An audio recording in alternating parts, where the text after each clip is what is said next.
क्या आपने कभी सोचा है कि हमारे समंदर की गहरी अंधेरी खाई में क्या छुपा है? वो रहस्यमय जीव जो इसे अपना घर कहते हैं अब ऊपर आ रहे हैं और ये कुछ गंभीर सवाल उठा रहा है। क्या ये किसी आफत का साइन है या बस एक नेचुरल चेंज? जनवरी 2030 में एक जापानी फिशरमैन ने कुछ एक्स्ट्रॉर्डनरी पकड़ा। एक ओरफिश जो पूरे 6 मीटर लंबा था। आमतौर पर 1000 मीटर की गहराई में पाया जाता है। इसे सरफेस के पास देखना बहुत रेयर है। लेकिन ट्विस्ट ये है, जापानीज फोल्कलोर ओरफिश साइटिंग्स को भूकंप का साइन मानते हैं। 2011 में जापान में आए विनाशकारी भूकंप और सुनामी से ठीक पहले लगभग 20 ओरफिश किनारे पर आ गए थे। और ये सिर्फ लोकल फिनोमिनन नहीं है। 2030 में एक फिशरमैन ने एक साथ 50 ओरफिश पकड़े। कैलिफोर्निया में 2024 में 3 साइटिंग्स हुए और इस फरवरी में एक मेक्सिको में जिंदा भी मिला। ये इवेंट सवाल पूछते हैं, क्या हो रहा है? ओरफिश के अलावा दूसरे अजीब डीप सी क्रीचर्स भी अनएक्सपेक्टेड अपीयरेंसेस दे रहे हैं। सोचिए, एक जायंट फैंटम जेलीफिश जो आमतौर पर 1000-2000 मीटर की गहराई में पाया जाता है, उसे अंटार्कटिका के पास सरफेस से सिर्फ 80 मीटर नीचे देखना। या रशिया में स्मूथ लम्पफिश जो देखने में किसी साई-फाई मूवी से निकला हुआ लगता है। और डरावना ब्लैक सी डेविल एंगलर फिश जो आमतौर पर 2000 मीटर की गहराई में रहता है, उसे स्पेनिश कोस्ट के पास देखा गया। तो ये क्रीचर्स ऊपर क्यों आ रहे हैं? इसके कई साइंटिफिक रीजंस हो सकते हैं। पहला, क्लाइमेट चेंज और वार्मिंग ओशंस का इसमें रोल हो सकता है।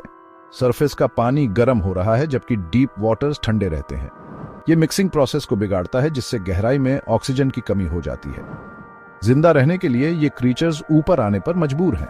दूसरा, मरीन माइग्रेशन का चेंजिंग पैटर्न है। वर्ल्ड वॉर 2 के दौरान नेवी सोनर ऑपरेटर्स ने डीप से सरफेस तक फिश के एक मैसिव नाइटली माइग्रेशन की खोज की, जिसे deep scattering layer DSL migration कहा जाता है। लेकिन हाल ही में ये पैटर्न बदल रहा है। डीप सी क्रीचर्स ज्यादा फ्रीक्वेंटली सरफेस पर आ रहे हैं। तीसरा, under water tectonic activity in creatures को उनके हैबिटेट से बाहर निकाल रही होगी। 2011 के भूकंप से पहले जापान में ओरफिश साइटिंग्स इस थ्योरी को कुछ हद तक सही ठहराते हैं। आखिर में ह्यूमन एक्टिविटीज जैसे deep sea mining, under water explosions और केमिकल पोल्यूशन उनके एनवायरनमेंट को डिस्टर्ब कर रहे होंगे, उन्हें सरफेस के करीब धकेल रहे होंगे। लेकिन क्या इसका मतलब है कि हमें किसी बड़ी डिजास्टर के लिए तैयार रहना चाहिए? वैसे ओरफिश साइटिंग्स और भूकंप के बीच कोई कॉन्क्रीट साइंटिफिक प्रूफ नहीं है, लेकिन हिस्टोरिकली देखे गए कोरिलेशन को इग्नोर नहीं किया जा सकता। बढ़ता ओशन टेम्परेचर और पोल्यूशन वाकई अलार्मिंग है, जो पूरे मरीन इकोसिस्टम को अफेक्ट कर रहा है। डीप सी क्रीचर्स का बार बार सरफेस पर आना ओशन में सिग्निफिकेंट चेंजेस को दर्शाता है, जिसका इम्पैक्ट हम फ्यूचर में देख सकते हैं। निष्कर्ष, इन डीप सी ड्वेलर्स का रहस्यमय अपीयरेंस वाकई चौंकाने वाला है।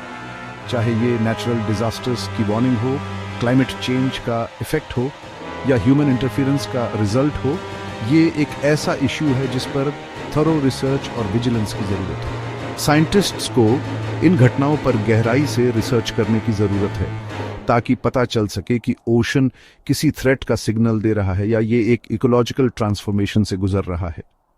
क्यूरियस रहें और हमारे विशाल ओशंस के मिस्ट्रीज एक्सप्लोर करते रहें।